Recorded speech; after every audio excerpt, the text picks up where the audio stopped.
Essa é a segunda parte, a gente vai falar sobre o tenentismo, né? Buscando identificar o que quer esse movimento, compreender suas razões, né?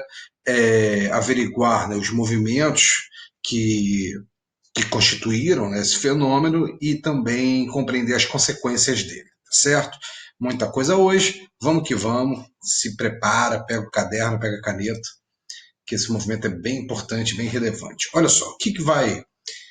Vamos lá. A gente viu que quando essa república foi fundada, né, o principal dilema político que a gente tinha era exército de um lado e oligarquias do outro. A gente viu isso lá do governo do Marechal Deodoro, do Marechal Floriano Peixoto, beleza. Só que a partir da Primeira Guerra Mundial, né, os militares foram perdendo força. A gente já viu isso antes, né, sobretudo devido às confusões do governo Hermes da Fonseca, com seu salvacionismo. Os militares já vinham perdendo força quando a gente chegou ao ponto de um ministro, né, do presidente, Epitácio Pessoa, romper um acordo de cavalheiros que tinha no Brasil, que era sempre nomear, né, alguém da Marinha para o Ministério da Marinha, alguém do Exército para o Ministério da Guerra. Rompeu-se esse acordo de cavalheiros, nomeou 2 civis para esses ministérios, gerando agitação. O que acontecia? Dentro da formação militar, né, a crítica a esses oligarcas, a essa forma de república, sempre existiu. O que a gente não tinha mais eram aqueles grandes marechais, né, de referência desses grupos militares menores e tal ali dentro.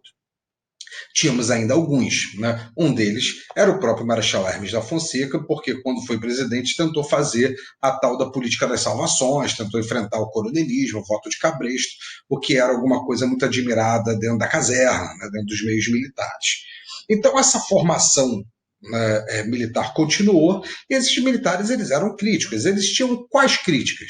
Eles eram críticos ao voto de cabresto, eles eram críticos ao caráter excessivamente agrário, né, da economia brasileira, eles eram críticos ao sistema educacional tal qual era, e os jovens oficiais, o pessoal que estava saindo da escola de guerra, né, o cara não é general marechal, mas ele também não é cabo soldado, né, os tenentes e capitães, daí esse movimento recebeu o nome de tenentismo, tinham todas essas críticas e tinham inclusive críticas à própria organização do exército. Eles criticavam o tempo que demorava para você se tornar um alto oficial dentro, né, do corpo armado, né? Você só se tornava um altíssimo oficial já muito velho, então como é que você ia ter uma renovação do pensamento? Eles tinham essa ideia, né?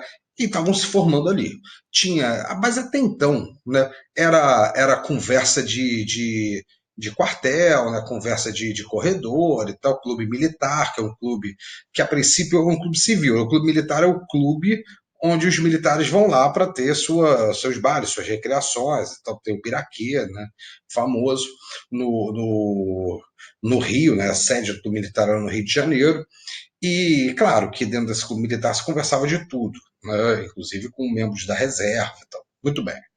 É, esse movimento estava acontecendo, a gente pode chamar ele, né, de um movimento patriótico, né, com com as ambiguidades do termo, mas um movimento patriótico, não exatamente um movimento nacionalista, tá certo?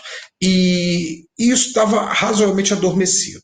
As coisas começam, né, a precipitar quando a gente tem o episódio das cartas falsas do presidente Arthur Bernardes. O Arthur Bernardes, ele foi eleito, mas durante as eleições apareceram cartas que ele teria dito nessas cartas uma série de coisas, xingado o Marechal Hermes da Fonseca e teria dito que, ao assumir, fecharia o clube militar.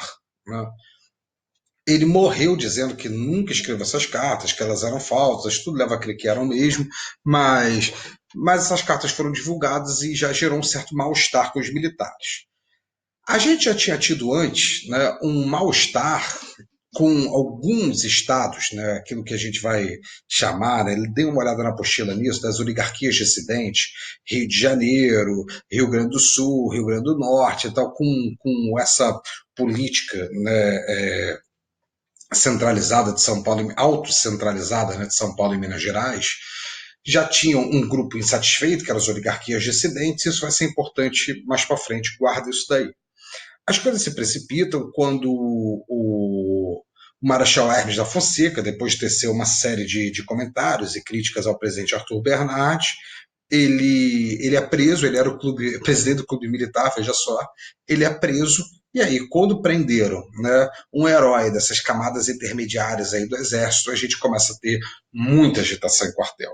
Né? Os quartéis, sobretudo do Rio de Janeiro, começam a se agitar, e é aí, no dia 5 de julho de 22, que a gente vai ter um evento que ficou conhecido como os 18 do Forte de Copacabana. Você tem lá o forte, né, no bairro de Copacabana, cercado por mar por três lados, e ali dentro você tinha uma série de gente, né, uma série de oficiais, tá? Não eram só 18, era um monte de oficiais ali, dizendo, prontos para marchar para libertar o Marechal Hermes, e aí já fazendo uma série de exigências, né?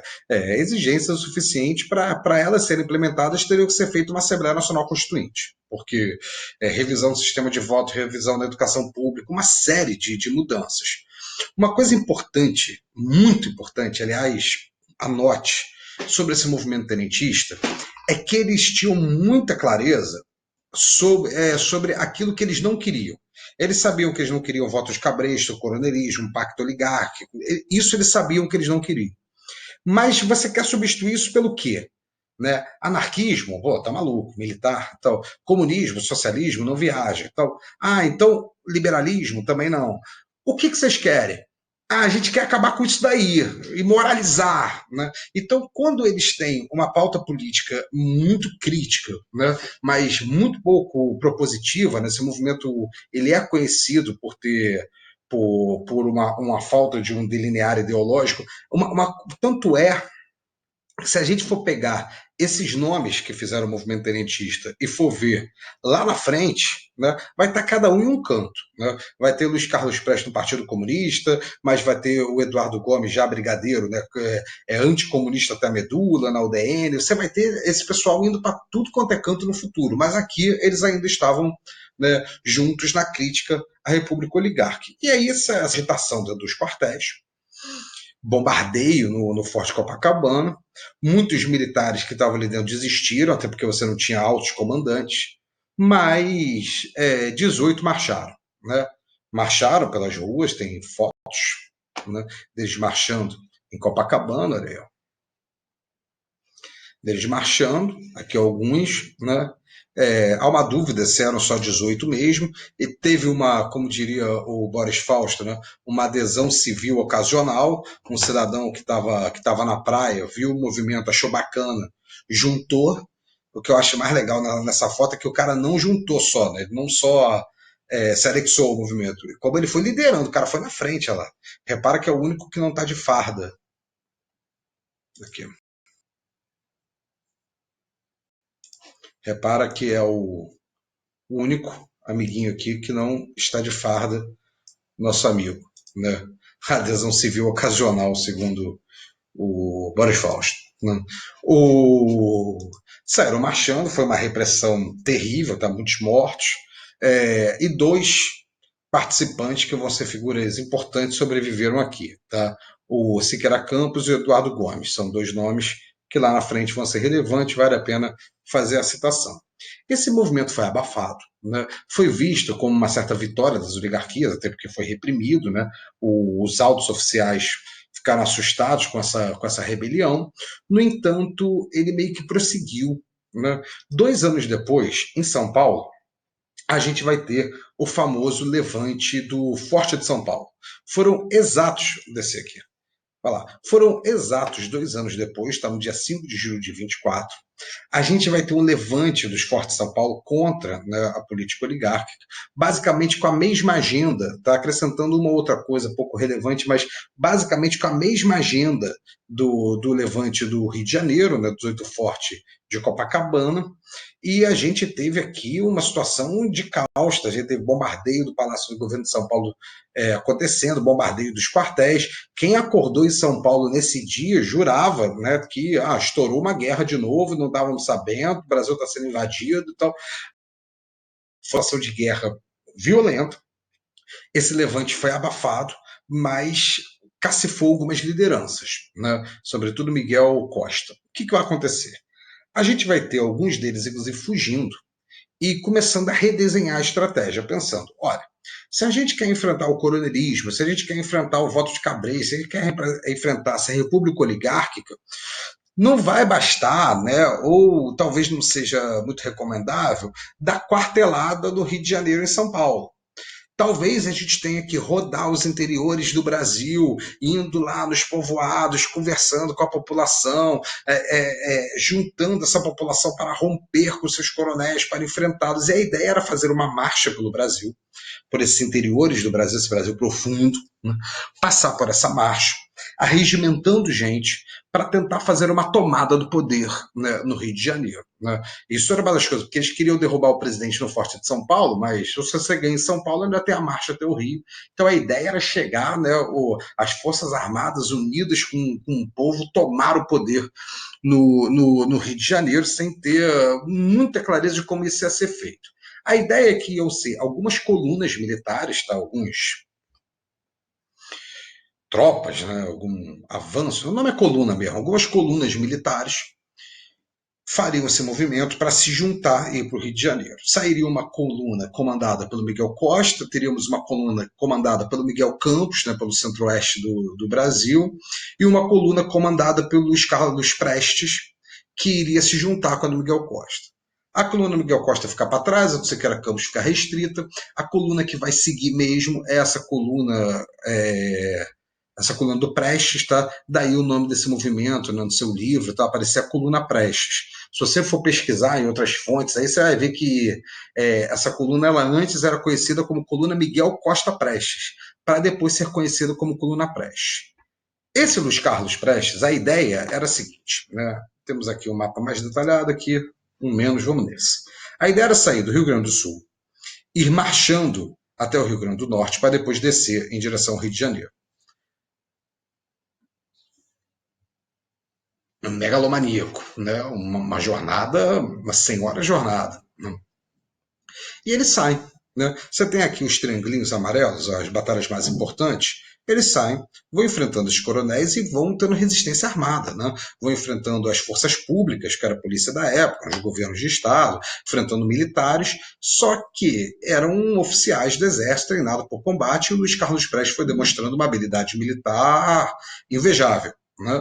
Eles vão avançando, ganhando de todo mundo, vão avançando, liderando pessoas, gente tendo que abandonar seus estados, acampamentos que começaram a ficar muito problemáticos, esse é um problema da coluna Prestes. Eles vão avançando. Chega um determinado momento, isso é muito relevante, chega um determinado momento em que a coluna Prestes, ela já não era mais conhecida, tá, pelos jornais como a coluna Prestes. Ela era conhecida como a Invencível Coluna. E Luiz Carlos Prestes tinha recebido o apelido de o Cavaleiro da Esperança. Né? O cara já tinha se transformado numa mitologia. Né? O pessoal queria ver o Prestes, queria encostar no Prestes.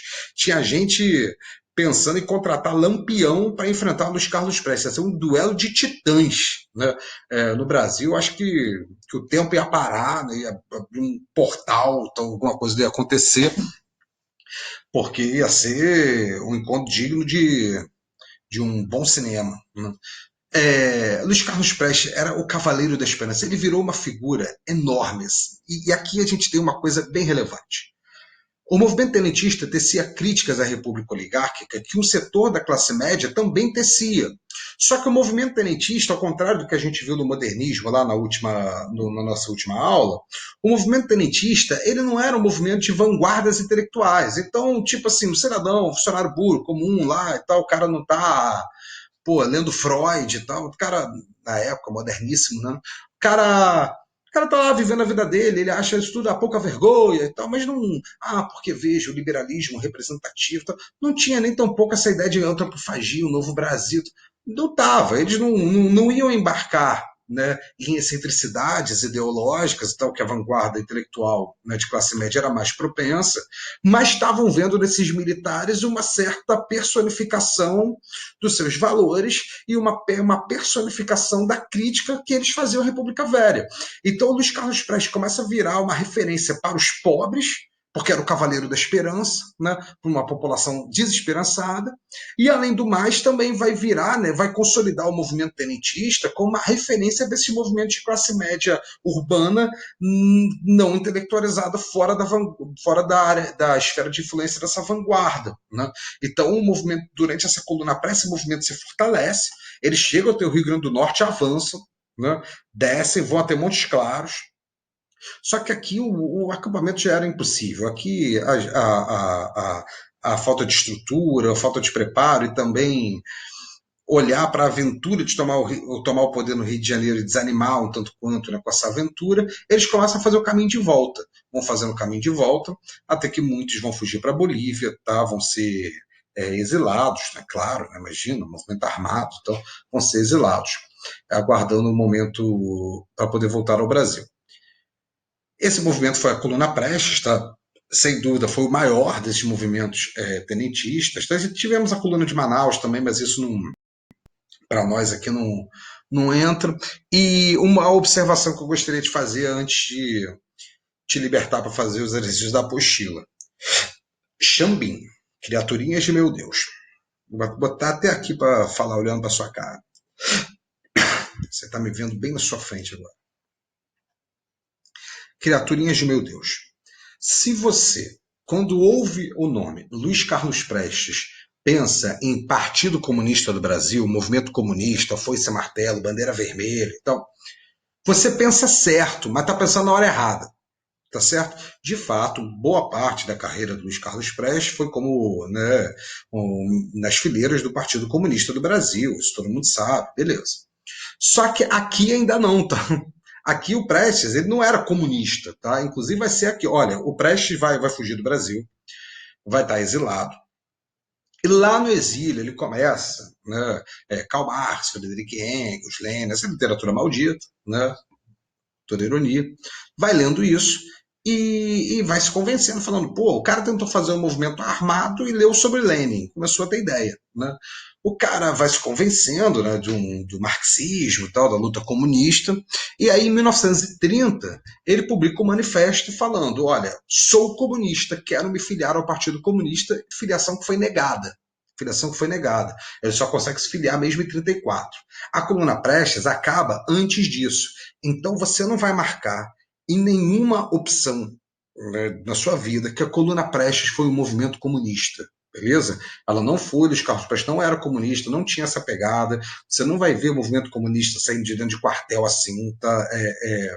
Não é assim, beleza? Cuidado, é muito fácil desviar aqui. É só você fazer, né, uma questão, você coloca um texto em que a palavra comunista apareça o tempo todo, né? Coloca uma foice e martelo de fundir de marca d'água. Ah, o comunista Luiz Carlos Prestes foi do Partido Comunista, casado com a comunista Olga Benari, eles tiveram filhos comunistas.